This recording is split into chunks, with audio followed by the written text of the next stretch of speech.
A stray dog led a woman into the woods. You won't believe what she found. The autumn sky bled red and gold as evening descended upon the small town of Falls. Sarah, a quiet librarian with tired eyes, never imagined she would find herself sprinting through crackling leaves after a stray dog in the deepening dusk.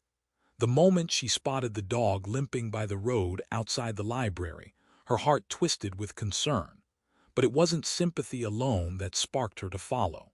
There was something haunting about the way the dog looked at her. Its brown eyes glimmered with urgency, as though it carried an unspoken plea. Without a single bark, without so much as a whimper, it turned its head toward the thick grove of trees that lined the outskirts of the town. And then it bolted. Sarah's heart pounded against her as she clutched her purse and took off after the dog, uncertain if this was foolish or fated. Her breath hung in the chilly air as she raced across the old gravel path leading into a wooded area everyone in Falls knew to avoid at night. Whispers of strange occurrences had always surrounded these woods, unexplainable lights, missing pets, even rumors of ghostly apparitions. Sarah never paid much attention to local gossip, but she could feel it now. Something electric in the air, something that made every hair on her body stand on end. Dried leaves crunched and snapped underfoot. Twilight deepened, and the last vestiges of sunlight filtered weakly through the towering pines and oak trees.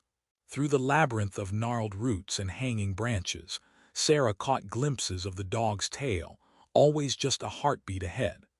A potent mix of adrenaline and dread churned within her, but something compelled her to keep moving forward. She should have turned back. She should have called for help. But there was an unshakable sense that if she stopped now, she'd forever wonder what she had missed, like a powerful secret that the wind itself whispered against her ears. As she ventured deeper, the sounds of the town disappeared, replaced by the rustle of leaves, the hooting of an owl, the distant echo of a stream trickling over rocks. Dim silhouettes of twisted tree trunks surrounded her, forming eerie shapes in the rapidly fading light.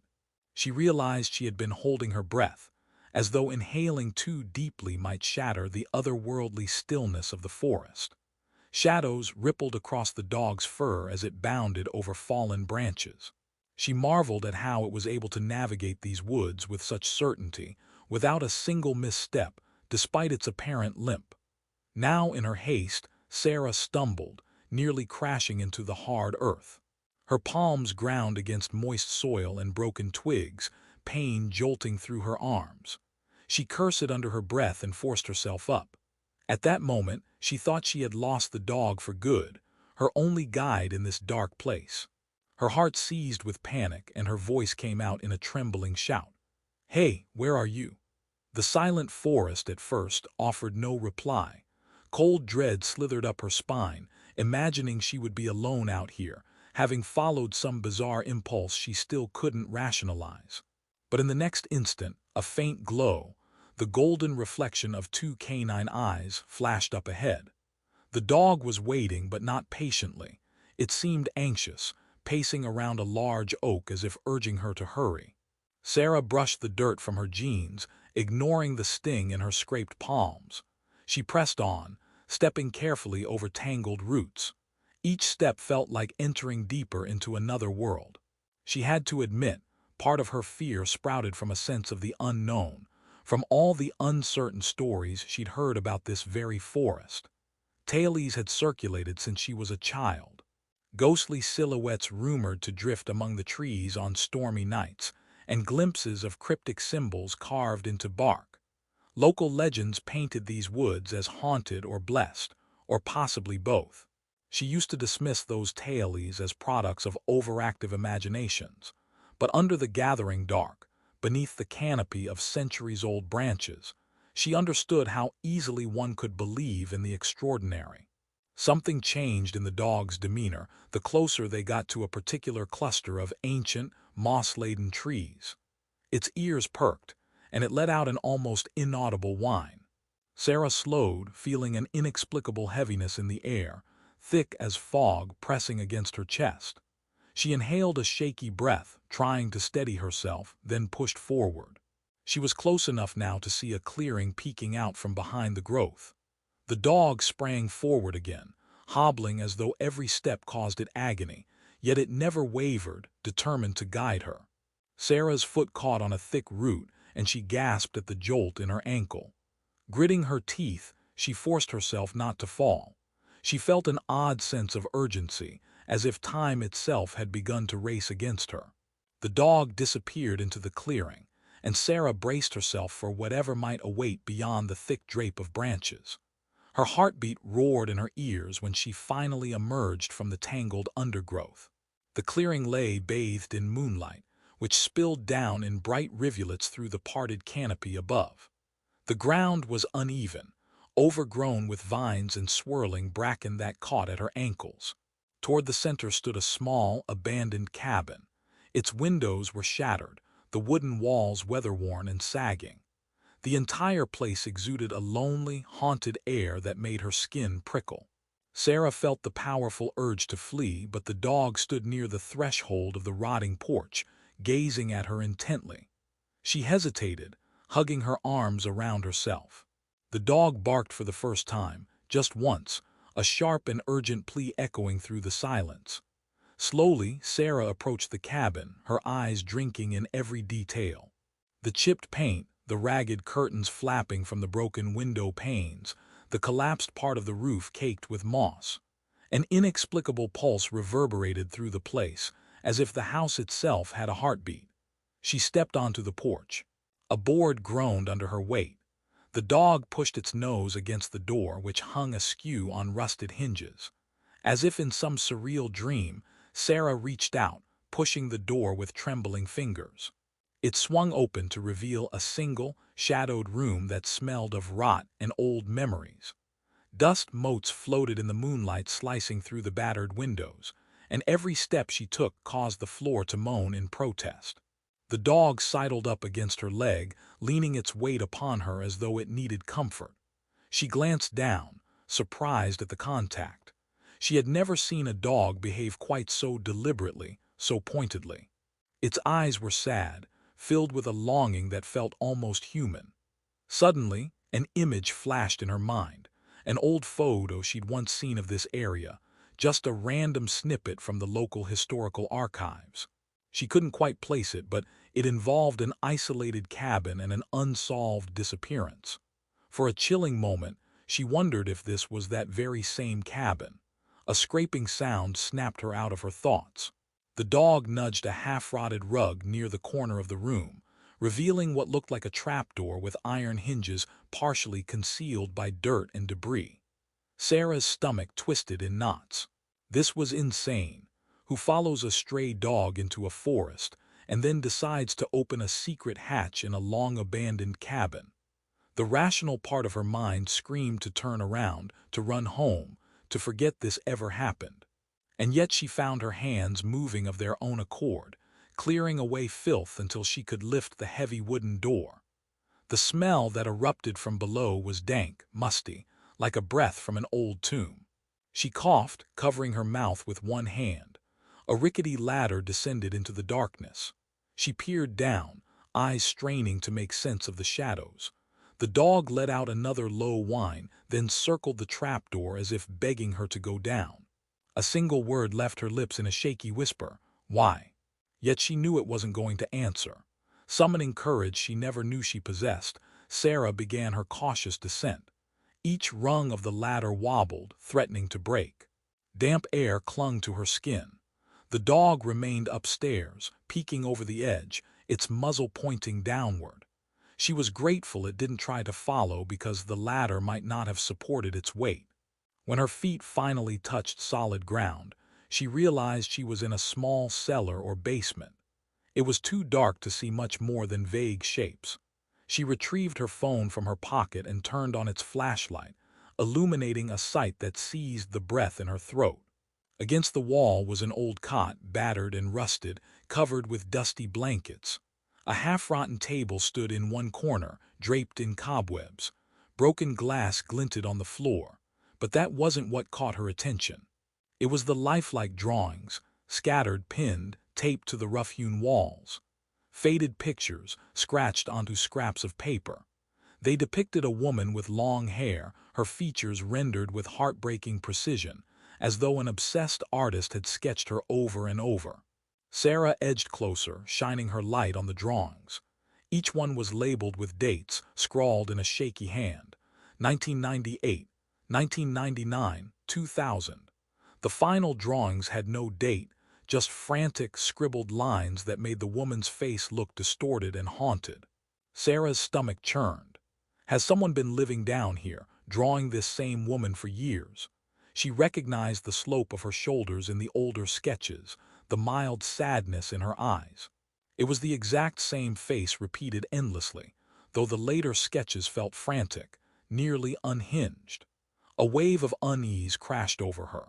She glanced around and spotted a battered notebook lying half-buried beneath some rotted wood. She picked it up gingerly, flipping through pages of barely legible writing. Words like trapped, escape, I can't sleep, the voices they call, jumped out at her. Confusion pulsed in her mind. Whose voice? Who was trapped here?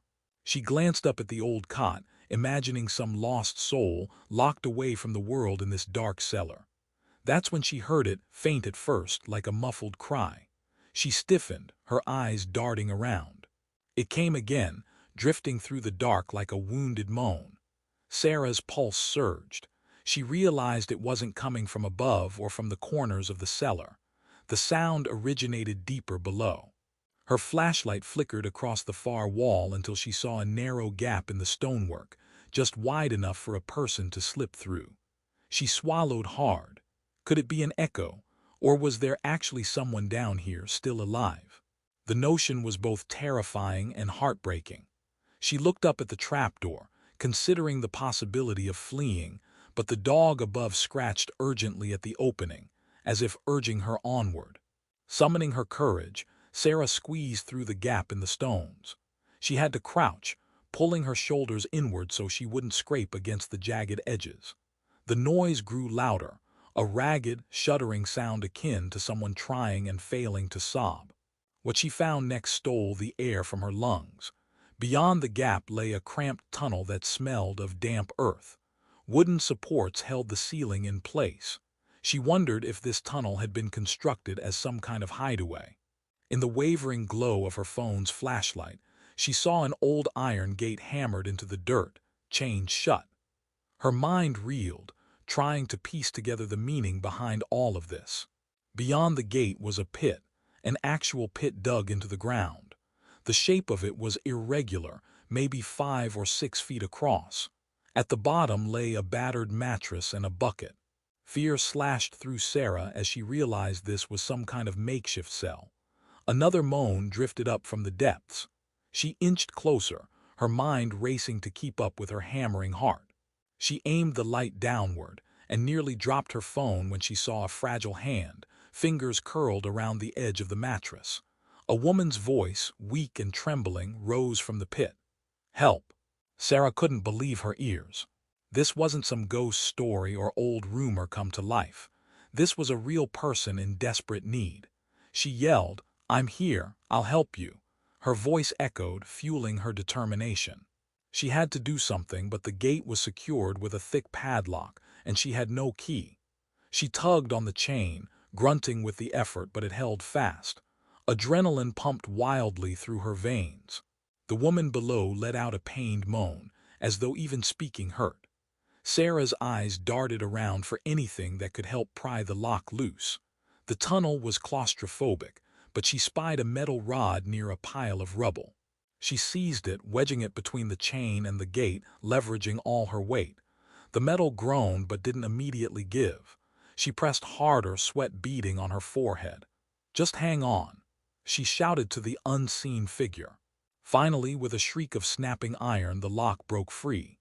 The gate swung open, and Sarah rushed to the pit's edge, shining her flashlight down. The woman's hair was matted, her clothing torn and filthy. She looked as though she hadn't seen daylight in weeks. Every subtle movement in her face spoke of extreme pain and exhaustion. But when the beam caught her eyes, Sarah saw hope flicker there, hope amid unthinkable suffering. She reached in, heart twisting at the woman's frailty. There was no way she could hoist her out alone. "I can't lift you," she muttered, her voice shaking. "I'll find a rope or something. Please, please hold on." She glanced around the tunnel again, adrenaline spiking her senses. She spotted a coil of rope leaning against a timber support as though someone had left it there. Immediately, she snatched it up. Tossing one end into the pit, she climbed over the edge herself, hooking an arm around the ladder like rungs built into the dirt. She wrapped an arm around the woman's waist, ignoring the stale stench and trembling from her body.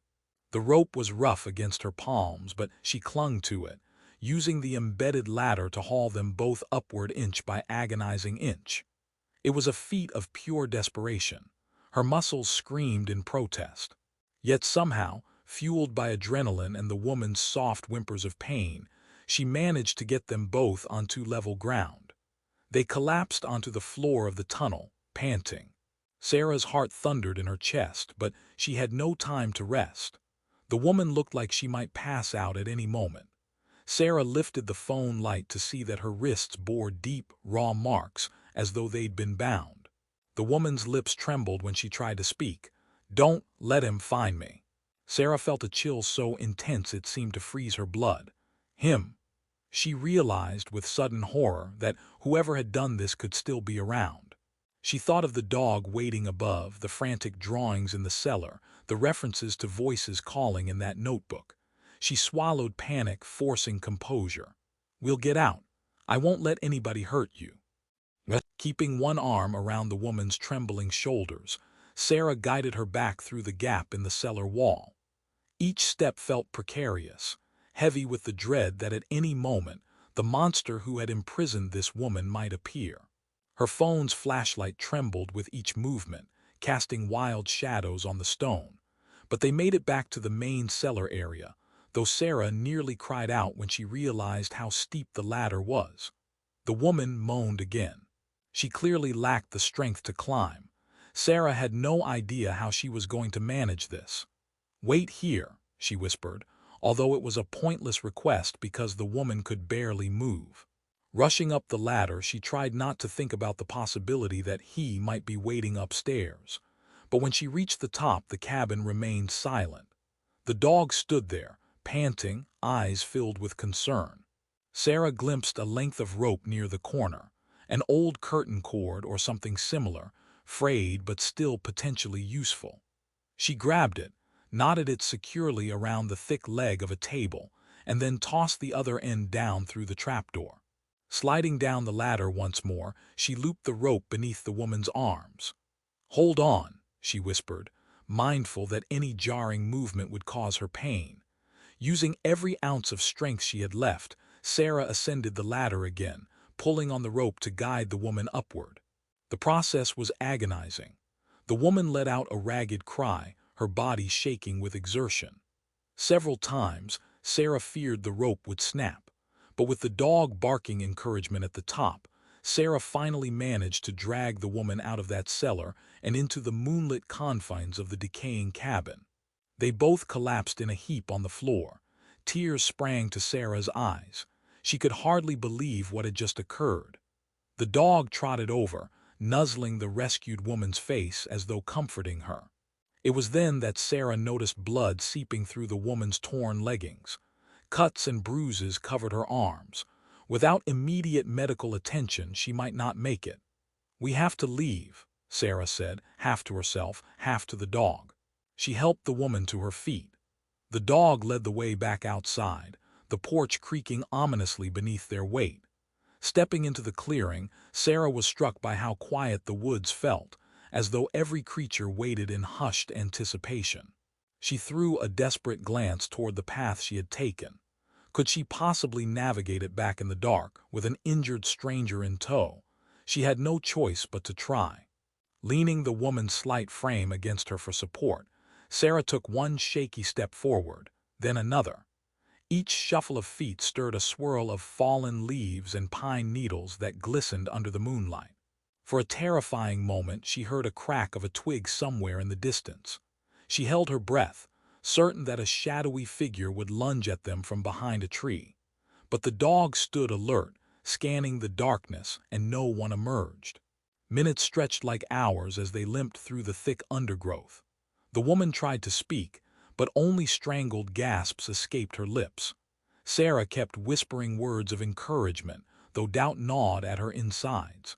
In the swirling dark, with adrenaline ebbing, she started to doubt whether she could remember the path. The dog, though, proved an unfailing guide, tracing back the footsteps as if guided by an invisible thread. Sweat and tears mingled on Sarah's face. Her arms ached from carrying the woman's weight. She could hardly see through the tangles of tree branches. At some point, she stumbled over a root, nearly toppling them both. Her vision blurred with exhaustion, but she pressed on, fixated on the desperate need to reach the safety of the road. Finally, the trees began to thin. Even though it was still dark, Sarah recognized the faint outline of the gravel path she had raced along earlier that evening. Relief poured through her, and she almost laughed in shock and gratitude. But the respite was short-lived. She had no car here. It was back at the library parking lot. The library itself was only another quarter-mile up the road, but that might as well have been a marathon given the woman's condition. In the distance, a single headlight cut through the darkness. A motorcycle. A wave of hope surged in Sarah's chest.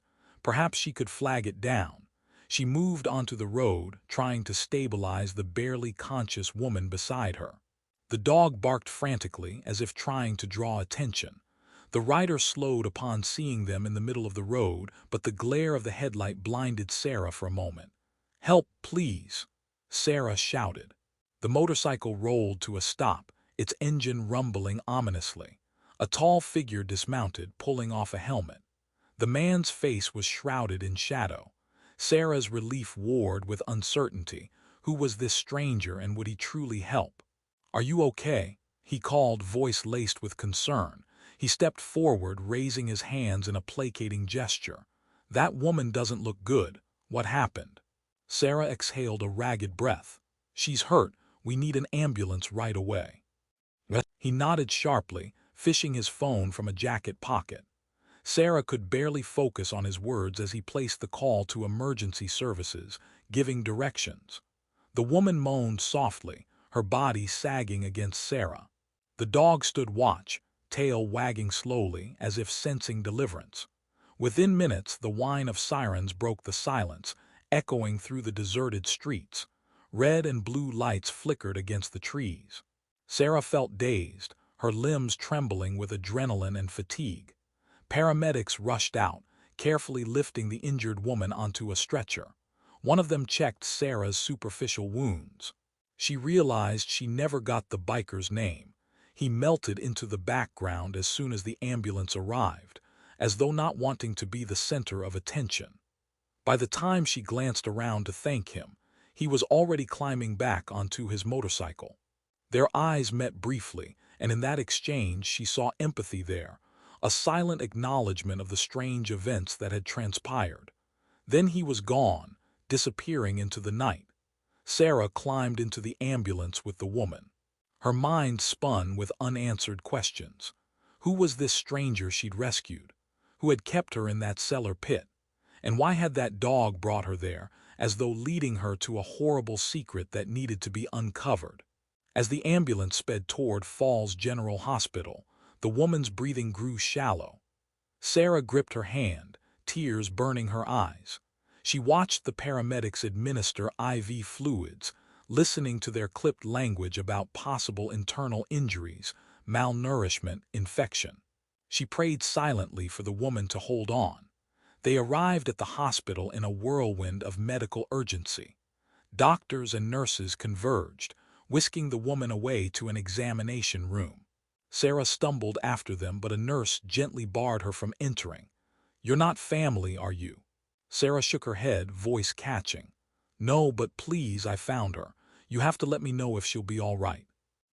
The nurse gave a sympathetic smile. "We'll do what we can. Please wait here. Someone will come update you soon." Exhaustion weighed on Sarah like a lead blanket. She sank into a plastic chair under the harsh fluorescent lights of the hospital corridor. The dog was gone. She hadn't seen it since the paramedics loaded the injured woman. It must have run off in the chaos. She felt a pang of sadness but tried to focus on the immediate concern, the unconscious stranger battling for her life. Time crawled forward as she sat there, the antiseptic smell of the hospital stinging her nostrils, the overhead lights buzzing. Her thoughts spiraled, replaying the harrowing events, the desperation in the woman's eyes, and that single chilling statement, "Don't let him find me." 2 hours later, a doctor approached. Her expression was grave, but there was a hint of relief around her eyes. "She's alive, and for now she's stable," the doctor said quietly. "We're treating severe dehydration, malnutrition, and multiple wounds. Physically, she's in terrible shape, but she should recover in time."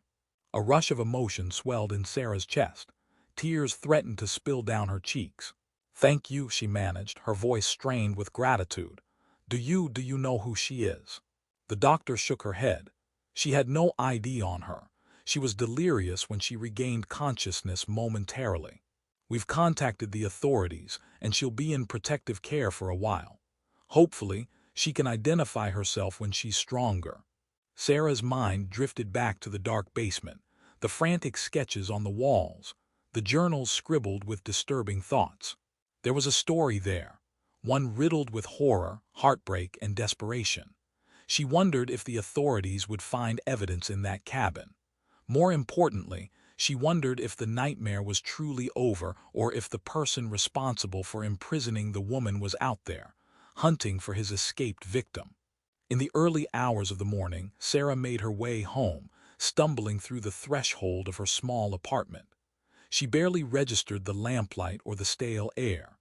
Collapsing onto her couch, she felt as though the entire day had been a dream, a macabre, haunting dream. But the dirt on her hands and the sting of her scraped palms told her otherwise. Her final thought before exhaustion claimed her was of the dog, the gentle bark that had propelled her forward. She couldn't shake the notion that the dog had a role beyond coincidence, that it was almost guided by some higher force to lead her there. When Sarah awoke the next day, sunshine slanted through the blinds, and she groaned, stiff muscles protesting. She had overslept, missing her usual shift at the library.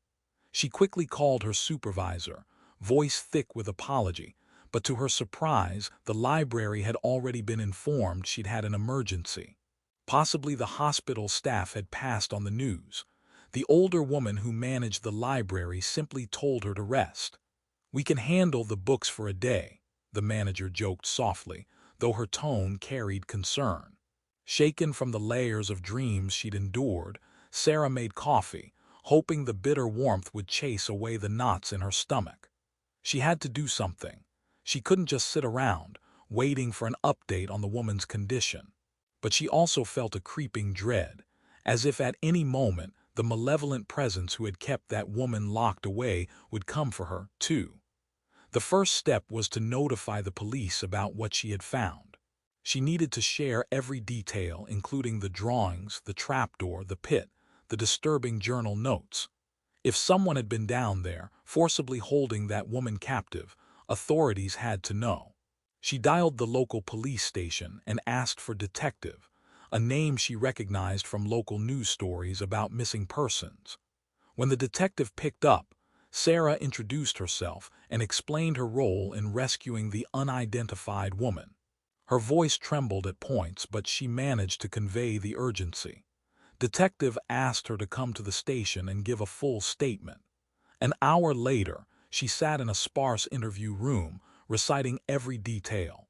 How the dog had led her into the woods, the old cabin, the drawings, the locked gate in the cellar. She saw the flicker of shock in the detective's eyes. He jotted down notes, occasionally stopping her to clarify a detail. "Thank you, miss," he said, leaning back in his chair once she finished. "We've had no missing persons matching this woman's description in Falls recently, which is odd. We're reaching out to surrounding areas. We'll check the property records for that cabin, see if there's any known owner." Sarah pressed her hands to her temples. That place looked like nobody had lived there for decades, but someone must have been using it to keep her captive. The detective nodded gravely. We have forensics out there now. We'll find out what happened. The rest of the day passed in a haze of formalities. Sarah found herself trapped in her own swirling thoughts, replaying the moment she discovered the pit. She couldn't escape that mental image of a chained gate, the frantic sketches pinned to the cellar walls. It was well after sunset when she finally returned to her apartment, her energy utterly spent.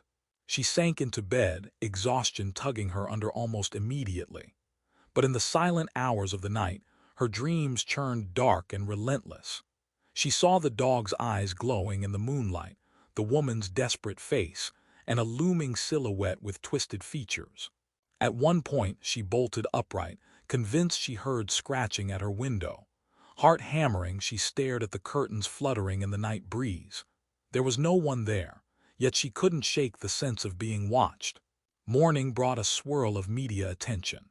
Word had leaked that Sarah had rescued a mysterious woman from an old cabin in the woods. Reporters actually showed up at the library, cameras and microphones in tow, seeking a sensational scoop. Sarah tried to deflect their questions, her cheeks burning with discomfort. She wasn't a hero, she was just someone who happened to follow a wounded dog. In the corner of the library, a tall man with weathered features approached her quietly. "Ms. Detective asked me to check if you're all right," he murmured, flashing a badge before tucking it back into his pocket. "It's a madhouse outside." She sighed, shoulders slumping. "I didn't do it for publicity. She needed help." He offered a sympathetic look. "The detective appreciates your cooperation. We're piecing everything together, but we still don't know the identity of that woman. She isn't speaking coherently yet. Looks like she's been through years of trauma." "Years," Sarah repeated numbly. That word echoed in her mind. Those drawings in the cellar spanned multiple dates, some going back decades. Could the same person have held multiple victims? The thought was almost too horrific to contemplate. The man cleared his throat, glancing at a gaggle of reporters clustering near the front desk. "We also haven't been able to find that stray dog you mentioned. Animal Control's been looking around. No luck, strange story." Sarah managed a small smile, though her heart fluttered anxiously. "He just disappeared, I guess." That evening, after locking up the library, Sarah stepped outside to find the reporters gone, replaced by the hush of a cold, clear night. She felt restless, her mind buzzing with unanswered questions. Despite the rational voice inside her that insisted she should go home, lock the doors, and forget about this nightmare, she found herself walking toward the forest's edge again. The memory of that dog tugged at her, an inexplicable call. The sky was draped in sparkling stars as she reached the old path. Part of her hoped the dog would appear, tail wagging, guiding her once again.